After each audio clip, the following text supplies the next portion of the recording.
Revenons-en à nos moutons. Philibert regrette aussi d'avoir paru gêné par son chauvinisme alors qu'il n'est pas plus français qu'un autre.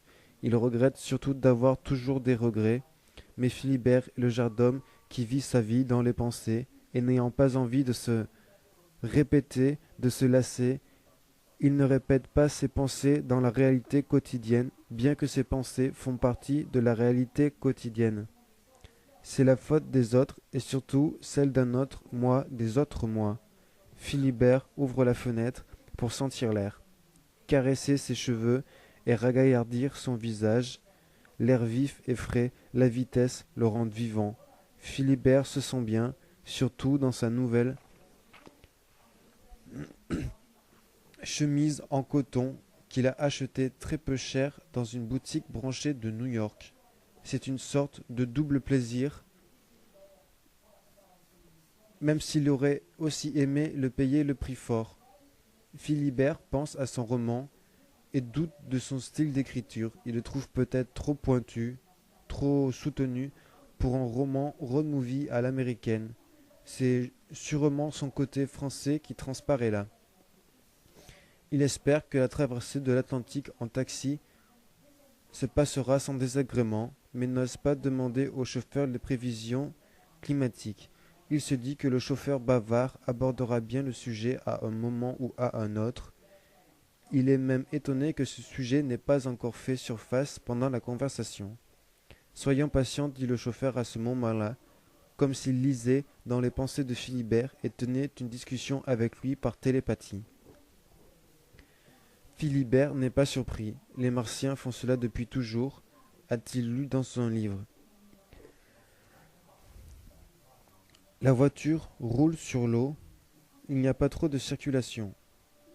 Il se fait bercer par une houle légère au son des albatros.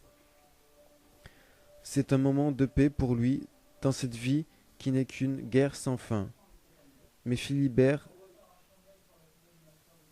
ni décidé à se battre, ni décidé à mourir, il est comme l'eau, il peut être pour cela, c'est peut-être pour cela qu'il a peur de l'eau, surtout quand il n'a pas pied, il l'est. Enfin, le voyage est pour l'instant confortable. Le taxi est équipé de stabilisateurs et d'un équipement antimissile indispensable dans notre époque. Le chauffeur conduit aussi très bien.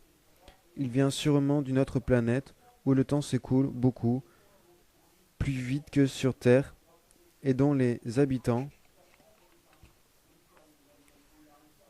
dû à la vitesse de toute action, ont une vue et des réflexes beaucoup plus développés que les nôtres. Philibert ne le dénoncera pas, car les Martiens sont interdits sur Terre. C'est contre eux que nous sommes en guerre, mais c'est donc grâce à eux que le monde est enfin uni. Et puis il ressemble à Doc Gynéco, et il aime bien Doc Gynéco, qui à l'époque où il vivait ne pouvait pas être un Martien. Philibert fait partie de ces personnes qui ont une attitude face à la vie. Il le sait bien. Ça sent les épices dans le taxi. Le Martien s'est mis dans la peau d'un Africain. Une légère odeur piquante parcourt l'habitat. Philibert pense à l'Afrique, ses odeurs, ses saveurs, sa chaleur, l'Afrique, le berceau de l'humanité. Il se dit qu'un jour il devrait faire le pèlerinage jusqu'au monument mythique en forme de poussette symbolisant le berceau de l'humanité. Chaque année, des millions d'humains s'y retrouvent pour commémorer la naissance de l'homme en Afrique, et Philibert se sent un peu noir au fond de lui-même. À notre époque, plus personne ne renie ses origines, tout le monde s'aime, c'est merveilleux, sauf avec les Martiens, bien entendu, qui sont les vrais étrangers de la Terre, et voire de plus loin. Heureusement pour le chauffeur, Philibert n'est pas comme tout le monde. Il n'aime pas tout, il n'aime pas tout, il est l'amour. Il est français dans le cœur. Philibert s'endort, un peu loin de la pression paranoïaque qu'aurait pu permettre la situation. Il n'aime pas le poisson, il n'aime pas les nuggets, qu'il n'aime pas non plus. Enfin, le croit-il, et c'est là tout ce qui compte pour notre histoire. Car s'il aimait vraiment les nuggets, pourquoi voudrait-il partir en France? Tout ce petit manège n'aurait aucun sens.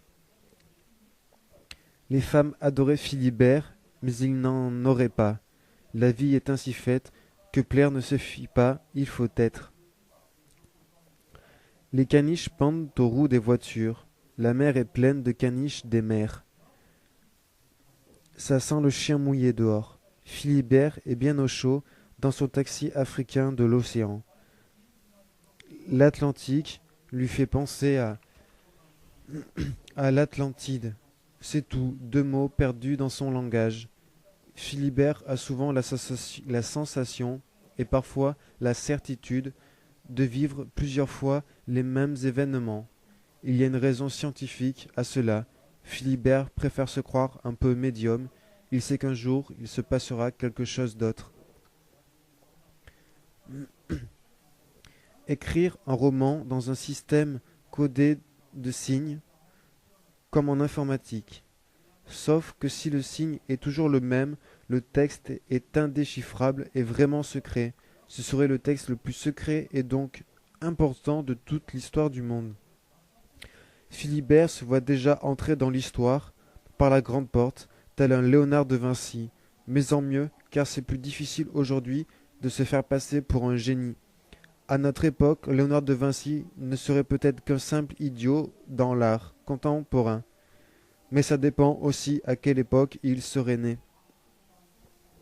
Peut-être que Gaston Lagaffe est la réincarnation de Léonard de Vinci, seulement Gaston n'a pas existé vraiment.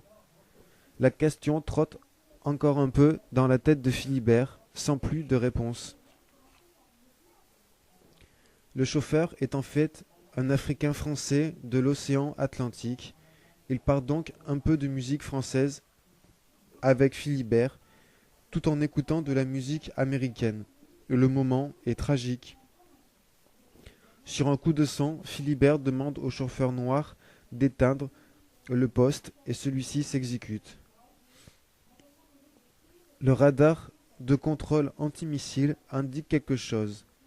Mais loin de nous, une fusée passe et un bateau explose.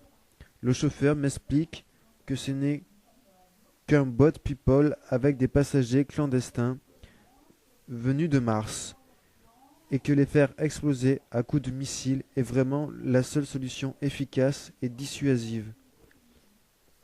Sa réflexion me paraît bizarre pour un martien, mais j'apprends que c'est un martien natif de la Terre et qu'il se sent complètement terrien et donc anxieux de tous ces étrangers.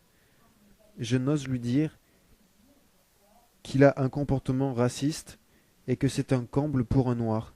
Je préfère finir le voyage dans une ambiance paisible et préfère oublier ce mauvais passage.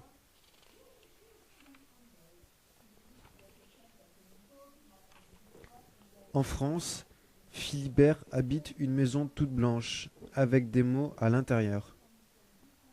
Philibert est mort à 74 ans.